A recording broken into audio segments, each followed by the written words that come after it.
신앙인은 각 개인마다 의미 있는 하나님의 말씀이 조금씩 다릅니다. 인생 성경 구절, 이것이 신앙인에게는 하나씩 있게 됩니다. 예를 들어 감리교를 처음 시작한 요한 웨슬레는 구약 성경의 스가랴서 3장 2절의 말씀이 인생 구절이었다고 고백을 합니다. 이는 불에서 꺼낸 그슬린 나무 아니냐, 이런 내용입니다. 선지자 스가랴가 환상 중에서 하나님을 경험하게 되고 하나님께 직접 말씀을 들은 내용입니다. 대제사장 여호수아가 죄를 지었습니다. 문제가 생겼습니다. 이때 기회를 놓치지 않고 사탄이 이 여호수아의 죄를 아주 낱낱이 하나하나 지목하면서 하나님께 고소를 합니다. 이에 하나님이 사탄을 크게 꾸짖으면서 너는 왜 내 사랑하는 내 사람을 공격하느냐. 오히려 여호수아를 변호해 주셨습니다. 이는 불에 잠깐 그슬린 나무 아니냐, 이렇게 말씀하시면서 여호수아의 더러운 옷을 깨끗하고 좋은 옷으로 갈아입히라고 천사에게 명령하십니다. 하나님은 당신이 사랑하는 자녀 절대 사탄에게 넘겨주지도 빼앗기지도 않는다라는 완전한 사랑을 말씀하시는 의미입니다. 우리가 포기하고 내가 절망해서 문제입니다. 하나님은 절대 우리를 누구한테도 빼앗기지 않으십니다. 웨슬레는 여호수아가 바로 자기 자신이었다고 고백을 합니다. 자기는 하나님 앞에서 너무 부끄러운 것이 많았고 죄 지은 것이 많았는데 하나님이 자기를 너는 잠깐 불에 그을린 나무일 뿐이다. 그러면서 새로운 은혜와 능력과 그리고 힘을 불어넣어 주셨다고 말합니다. 그래서 평생 하나님의 영광을 위해서 살아갈 수 있게 만드셨답니다. 자기가 어떤 거룩한 일, 좋은 일을 했던 것은 자기의 힘이 아니라 하나님이 나에게 그런 힘을 주셨기 때문에, 그런 새로운 능력을 주셨기 때문에 헌신할 수 있었다고 그렇게 자기의 인생을 회고했습니다. 개인적으로 저에게 주시는 인생 성경 말씀은 신약성경 요한 1서 1장 7절입니다. 그가 빛 가운데 계신 것 같이 우리도 빛 가운데 행하면 우리가 서로 사귐이 있고 우리의 모든 죄에서 깨끗하게 하실 것이요 라는 내용입니다. 저는 이 구절을 교회를 처음 나갔을 때 수련회를 참석하게 됐는데 첫 번째 수련회였죠. 그때 이 구절을 만났습니다. 그때는 수련회 때 밥을 먹으면 성경 구절을 외우게 했습니다. 처음에 저는 되게 이상했습니다. 내가 밥 먹는데 왜 성경 구절을 외워야 되지? 나 회비 냈는데. 나 암기력 테스트 하나? 아, 여기 오면은 공부 잘하라고 외우게 하나 보다. 그러면 내가 만약에 성경 안 외우면 밥 안 주나? 외우지 말까? 막 이런 생각을 막 하고 있을 때 제 옆에 친구들을 보니까 성경을 외우는데 그냥 외우는 게 아니라 열렬하게 외우고 있습니다. 그래서 제가 교회 문화는 이런 거구나. 그래서 그냥 외웠습니다. 그때 제가 첫 번째 외웠던 성경 구절이 요한일서 1장 7절입니다. 그때는 몰랐습니다.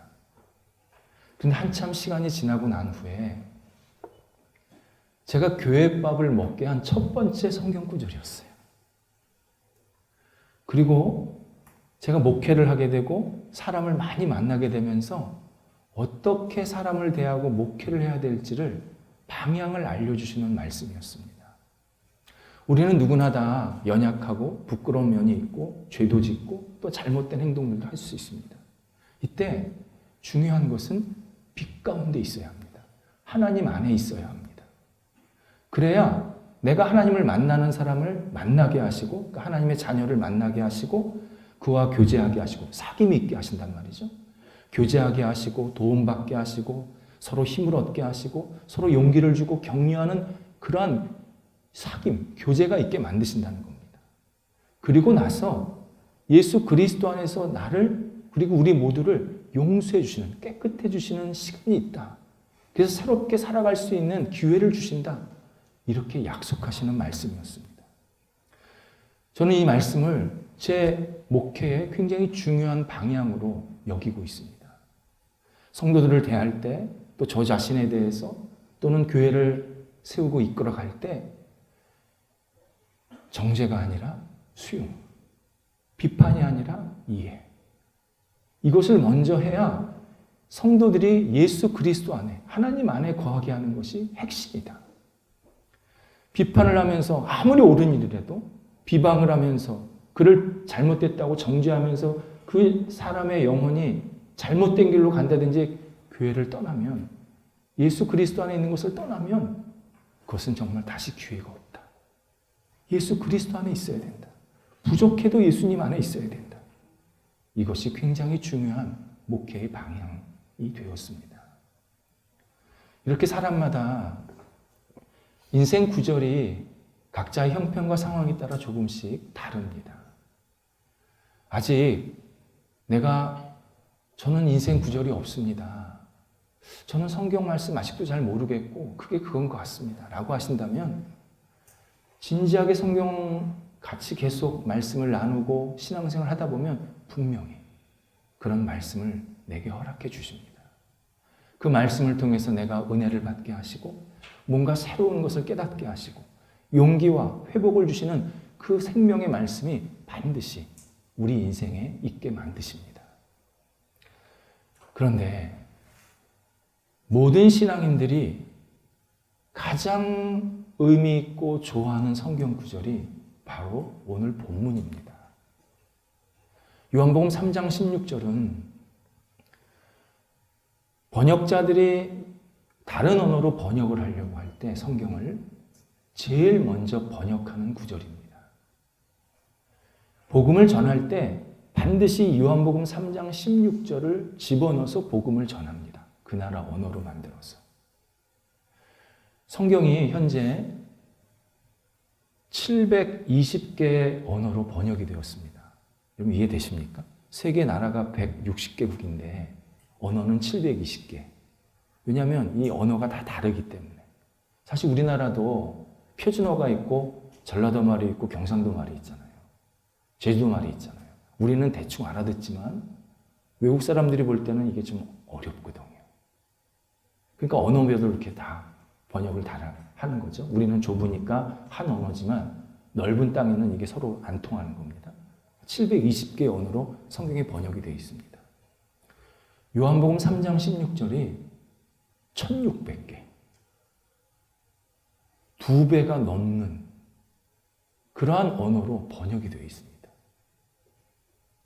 그만큼 요한복음 3장 16절이 성경 전체를 대변하는 핵심 구절이다 말해도 과언이 아닙니다.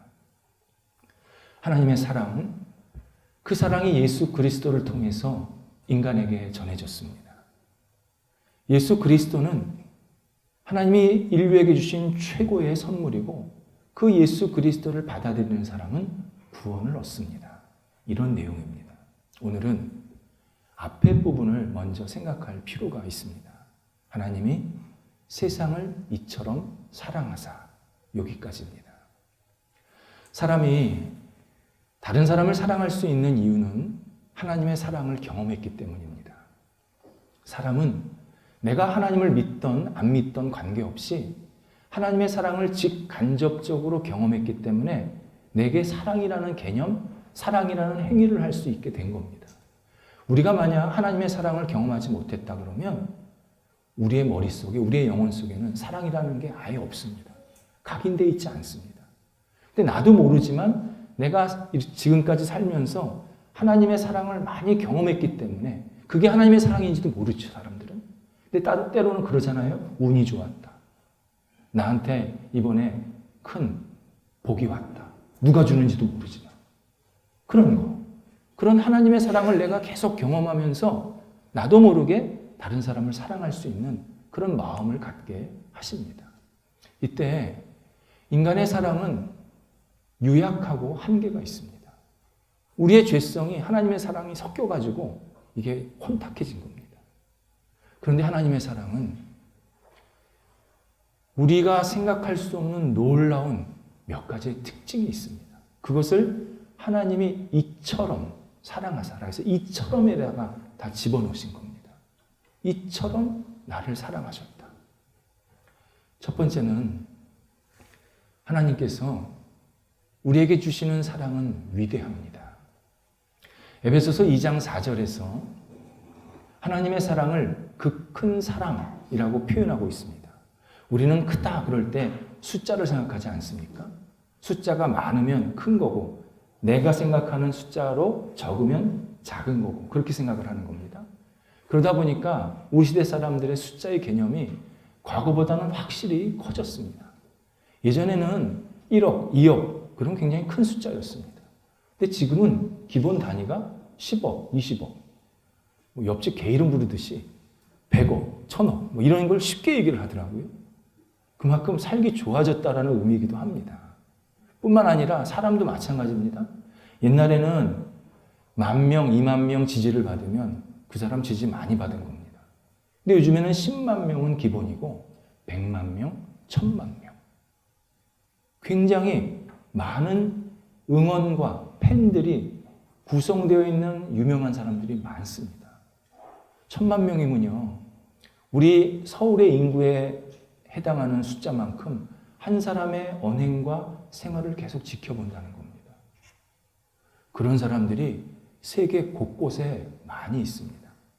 한 나라 대통령보다 더 유명한 사람들이 많아졌습니다.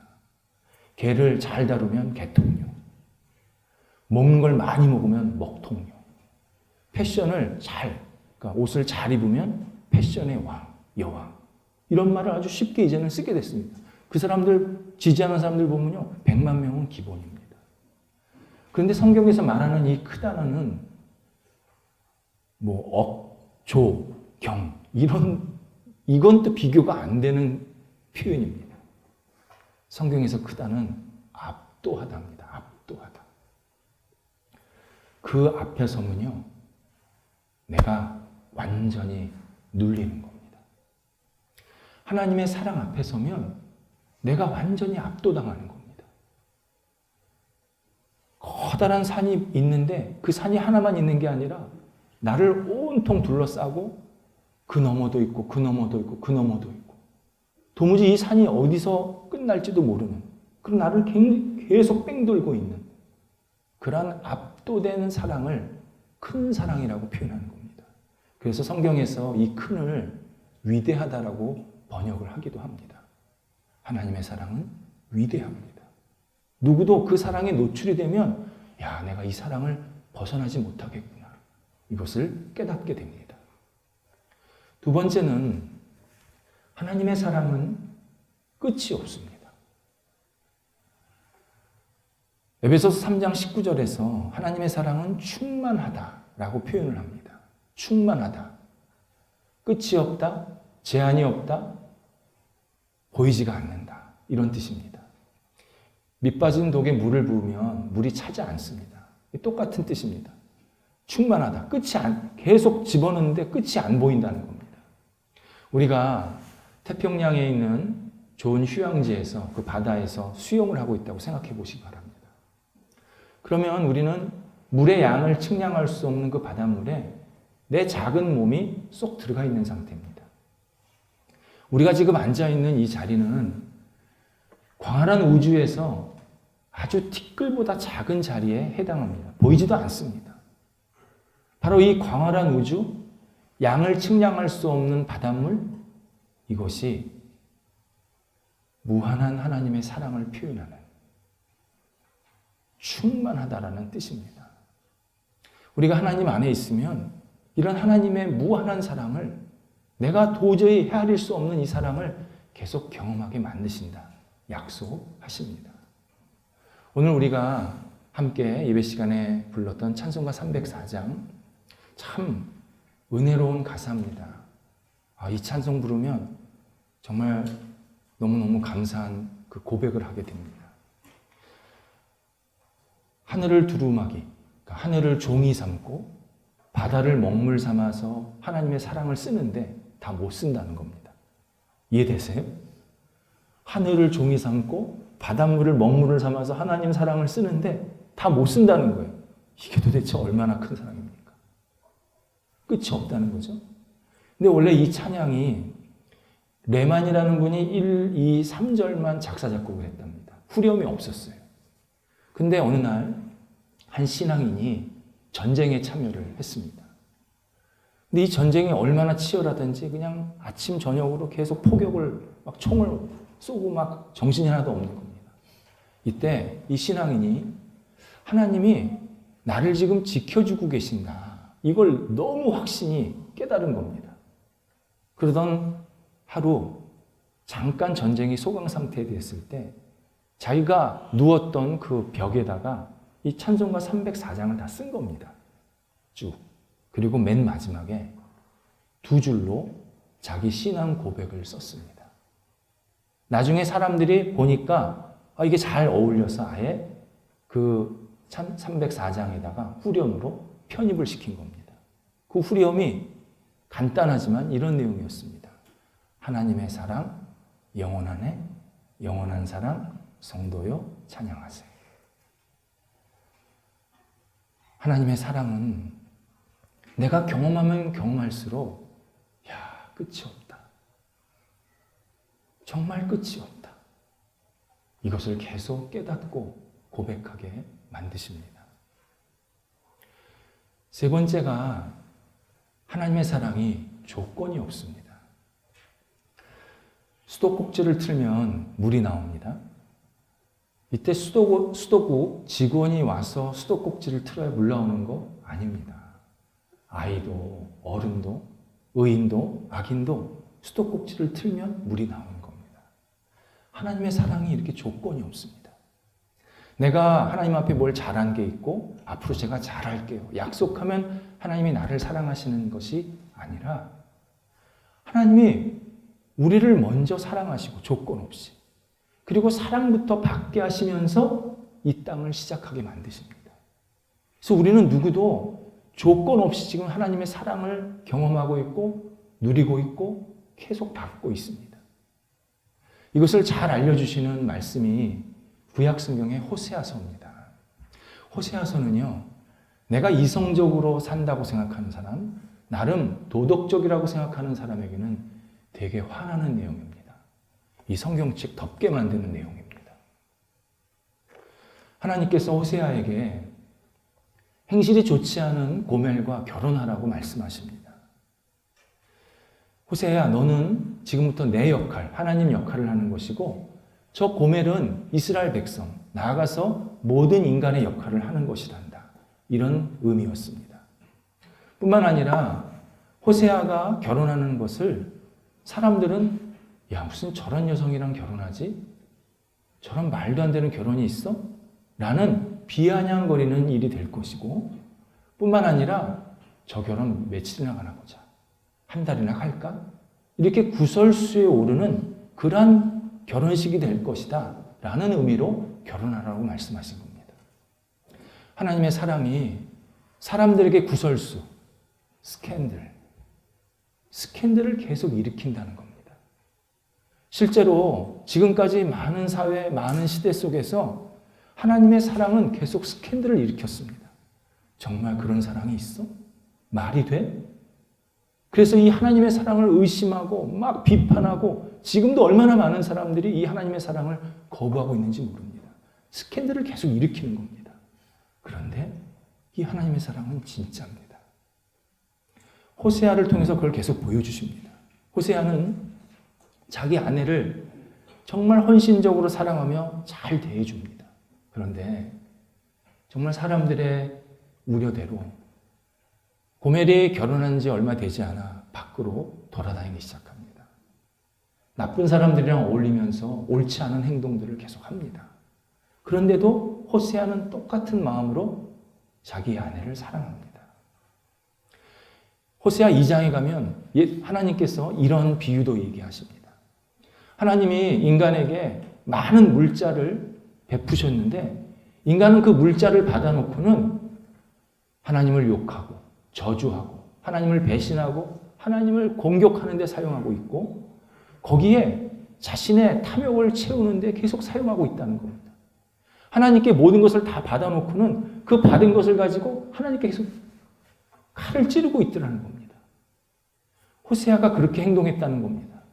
호세아가 밖에서 나쁜 사람들이랑 어울리면서 올바르지 못한 행동하는 그 아내를 위해서 생활비를 계속 대주고 있다는 겁니다. 그것도 많이. 근데 그 생활비를 가지고 아내는 계속 밖에서 이상한 행동을 한다는 겁니다. 세상에 이런 사랑이 어딨냐고요. 이런 비상식적인 사랑이 어딨냐고요. 이걸 누가 사랑이라 그럽니까? 바보라 그러잖아요. 인간도 아니라 그러잖아요. 그런데 이게 하나님의 사랑이라는 겁니다.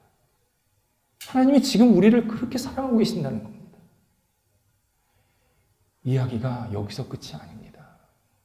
3장에 가면 더 황당한 이야기가 나옵니다. 고멜이 어울리던 사람들에게 배신받습니다. 버림받습니다. 그리고 시장에 노예로 팔려 나옵니다. 이때 하나님이 호세아에게 너는 내 아내를 다시 사라 말씀하십니다. 이때 호세아가 고멜을 위해서 은 15개와 보리 한 호멜 반을 지출을 합니다. 이 당시 여성 노예가 적정 가격이 은 3개면 충분했습니다. 5배를 지출한 겁니다. 거기에 당시에 아주 귀했던 정말 사람들이 쉽게 구하지 못했던 곡식, 보리 한 호멜 반, 지금 우리 양으로는 180kg, 이것을 얹어서 고멜을 받아들입니다. 고멜은 법적으로 원래 호세아의 아내입니다. 그럼 이때 당시에는 어떤 게 가능했냐면 이 사람은 내 아내입니다. 제가 데려갑니다. 그러면 끝이에요. 빚진 건 그 사람이 알아서 해결해야 되는 거예요. 원래 이 사람은 내 아내였기 때문에 그냥 데리고 오면 돼요. 빚 나는 상관없는 겁니다. 그런데 호세아는 아내를 위해서 엄청난 액수를 지출을 했습니다. 이유는 당신 세상에 비치지 마라. 죄에 노예되지 마라. 내가 당신한테 모든 걸 다 줄 수 있어. 내 품으로 와. 그렇게 받아들인 겁니다. 우리가 죄의 노예 시장에서 헤매고 있을 때 하나님께서 예수 그리스도를 생명을 내어놓으시고 우리를 맞바꾸셨습니다. 우리는 죄의 시장에서 무가치한 존재였습니다. 그런데 하나님은 가치를 측량할 수 없는, 도무지 가치를 헤아릴 수 없는 그 예수님의 생명을 우리를 대신해서 주시고 우리를 사셨습니다. 세상에서 죄에 얽매이지 말라고, 세상에 노예되지 말라고, 세상에서 진정한 내 자녀로서 자유를 누리라고 우리에게 예수 그리스도의 생명을 주시고 바꾸셨습니다.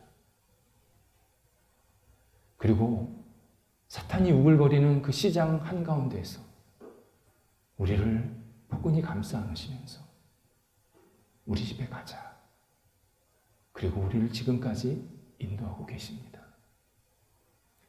하나님의 사랑은 이렇게 우리에게 조건 없이 계속 부어지고 있습니다. 어떤 분은요, 이 이야기가 나랑 무슨 상관입니까? 도대체 나를 언제 하나님이 그렇게 사랑하셨다 그러는 겁니까? 내가 그렇게 뭘 잘못했습니까? 나 나름대로 열심히 살았습니다. 나 그렇게 문제 일으키지 않았습니다. 나름대로 선한 모습으로 지금까지 왔습니다. 노력해서 이 정도 갖추었고 노력해서 내가 이만만하게 살게 된 겁니다. 도대체 하나님이 나를 언제 사랑했다고 그러시는 겁니까? 이렇게 기분 나빠하면서 거부하는 사람들이 있습니다. 하나님은 호세아를 통해서 두 가지를 말씀하시는 겁니다. 하나는 너 정말 너 혼자 지금까지 살았다고 생각하냐?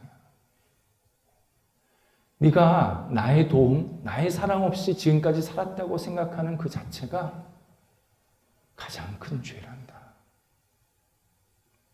주인을 알지 못하고 주인을 물어 죽이는 짐승과 같은 죄 짓는 거다 너 지금. 이렇게 분명히 우리에게 말씀하십니다. 연결해서 두 번째 물으십니다. 너는 지금까지 살아온 환경이 어디서 나왔다고 생각하니?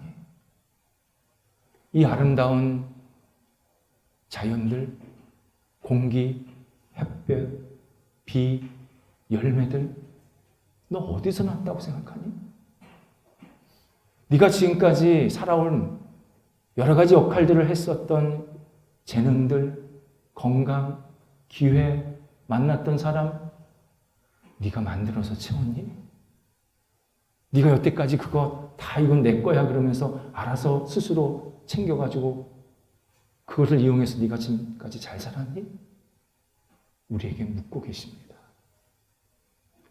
우리는 하나님을 거부하고 싶어 하지만 하나님은 계속 우리에게 다가오십니다.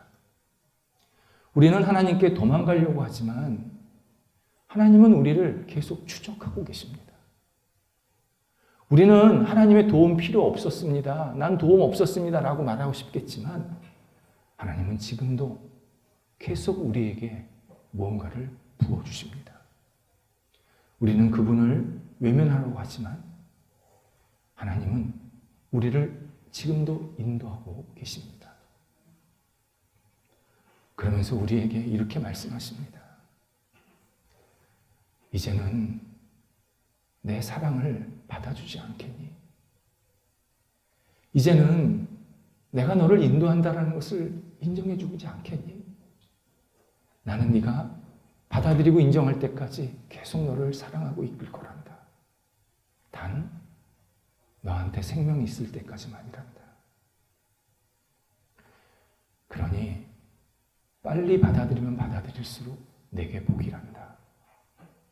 우리에게 지금도 이런 말씀을 하고 계십니다. 네 번째가 하나님의 사랑은 무조건 먼저 주시는 사랑입니다. 하나님은요, 한 번도 우리에게 달라고 하신 적이 없습니다. 무조건 부어주십니다. 채우십니다. 사랑부터 받게 하십니다. 그 최고의 사랑이 예수 그리스도를 이 땅에 보내시고 십자가에 죽게 하신 겁니다. 예수님을 우리를 위해서 죽게 하셨다는 것은 우리를 위해서 다른 모든 것들은 다 주겠다. 그런 의미입니다. 예수님, 당신과 본질상 하나이신 분을 우리한테 주셨다는 것은 다른 것들은 다 마이너라는 겁니다. 사소한 거라는 겁니다. 예수를 내가 너희들한테 줬기 때문에 네가 필요한 건 내가 그때그때마다 다 채워줄게. 걱정하지 마. 이렇게 우리에게 약속하고 계십니다. 따라서 예수님의 십자가의 사랑을 우리가 깊이 깨닫지 못하면 우리는 절대 하나님의 사랑을 제대로 받아들일 수가 없습니다. 반대로 예수님의 십자가의 사랑을 내가 깊이 깨닫고 받아들이면 하나님의 나를 너무너무 사랑하시고 엄청나게 지금도 막 무언가를 부어주신다는 사실을 계속 깨닫게 만드십니다. 그렇다면 내가 지금 하나님의 사랑 안에 거하고 있고 그 사랑을 누리고 있는지를 확인할 필요가 있습니다. 확인하는 방법이 있습니다. 스스로에게 질문하시면 됩니다. 나는 지금 사랑을 더 더 많이 하고 있는가? 미움이 더 많은가? 나는 바가지맛 같은 사랑을 하고 있는가? 아니면 샘이 솟아나는 우물 같은 사랑을 하고 있는가? 나는 일시적인 사랑에 만족해하는가? 영원한 사랑을 갈망하는가? 나는 조건 달린 사랑에 익숙한가? 무조건적인 사랑을 추구하고 있는가? 나는 받는 사랑이 너무 좋은가? 베풀고 나누는 사랑이 너무 기쁜가? 전자는 하나님의 사랑이 내 영혼 문 밖에서 막 서성이고 있는 상태입니다. 후자는 하나님의 사랑이 내 영혼 중심에 계속 들어오고 있는 중입니다. 신앙인은 하나님의 이 사랑이, 이 놀라운 사랑이, 이처럼 사랑하심이 우리의 삶, 우리의 인격, 내 영혼 중앙으로 자꾸 들어오시도록 기쁘게 받아들여야 합니다. 이 사랑이 우리의 중심에 있을 때 우리는 소망이 있습니다. 거룩한 꽃이 핍니다. 열매가 있습니다. 하나님의 사랑, 내가 실패한 일이 있을지라도 다시 일어나게 하시는 기회를 주십니다. 하나님의 사랑, 내가 올바르게 살고 싶은 그러한 간절한 마음이 있을 때 진짜 무엇이 올바른지, 어떤 삶이 제대로 된 삶인지를 알려주시는 이정표가 됩니다. 하나님의 사랑, 매일 하나님을 바라보는 것이 부족하고 연약할지라도 다시 주님 안에서 새롭게 시작할 수 있게 하시고 힘을 주시는 용기의 힘이 되십니다. 하나님의 사랑, 그 사랑이 우리 삶의 내 영혼의 주제가 되어야 합니다. 어떤 말을 해도, 어떤 행동을 해도, 어떤 계획을 갖고도, 어떤 내 삶의 목적이 있더라도 오직 하나님의 사랑, 이처럼 사랑하신 그 하나님의 사랑이 내 삶의 중심에 있을 때 그 사람의 삶이 진짜 하나님의 사랑을 이 땅에서 마음껏 누리는 거룩한 하나님의 백성의 삶이 됩니다. 기도하겠습니다. 하나님, 하나님의 사랑이 우리 영혼에 날마다 임하여 주셔서 하나님의 사랑 안에 거하게 하시고 하나님의 사랑 때문에 감격하며 찬양하는 저희들의 삶이 될 수 있도록 인도하여 주옵소서. 하나님의 사랑을 겉으로, 머리로, 형식적으로 받아들이지 않게 하시고 진심으로 하나님께서 나를 사랑하심을 깨닫고 감사합니다. 하나님, 하나님의 놀라우신 은총, 영광 돌려드립니다. 고백하며 날마다 기쁨으로 살아가는 저희가 되도록 인도하여 주시옵소서. 하나님, 저희가 하나님의 사랑에 풍덩 빠지게 해주셔서 이 땅 속에서 오직 하나님의 사랑으로 날마다 일어나게 하시고 자유롭게 헤엄치게 하시고 하나님의 영광을 위해서 쓰임받는 저희들의 삶이 되도록 인도하여 주옵소서. 예수님의 이름으로 기도드립니다. 아멘.